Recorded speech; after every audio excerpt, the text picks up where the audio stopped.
అట్లాగే ఇందిరమ్మ ఆత్మీయ భరోసా సంబంధించి చేయూత పథకం 43 లక్షల మందికి ఇచ్చేటువంటి మొదటి వారంలో ఇస్తున్నటువంటి కార్యక్రమం గురించి, ఇందిరమ్మ హౌజెస్ ఒక్కొక్క శాసనసభ నియోజకవర్గంలో 3,500 ఇళ్ల లెక్కన 4.5 లక్షల ఇళ్లని ఒకటేసారి 22,500 కోట్ల రూపాయలతో శాంక్షన్ చేసి ఈరోజు మొదలుపెట్టి ముందుకు పోతున్నటువంటి వైనాన్ని కూడా అభినందించడం జరిగింది.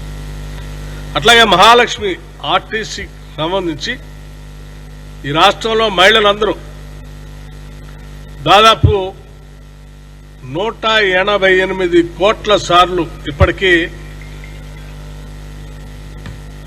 ఈ ఉచిత బస్సు రవాణా సౌకర్యాన్ని వాడుకోవడం జరిగింది. దీనికి సంబంధించి ఒక 6,000 కోట్ల రూపాయల్ని రాష్ట్ర ప్రభుత్వం ఆర్థిక శాఖ నుంచి ఆర్టీసీ శాఖ చెల్లించి జరిగింది. అట్లాగే గృహ జ్యోతి పథకం కింద 200 యూనిట్లు సంబంధించి ఉచితంగా ఇచ్చే కరెంటు దాదాపు రాష్ట్రంలో 51 లక్షల మందికి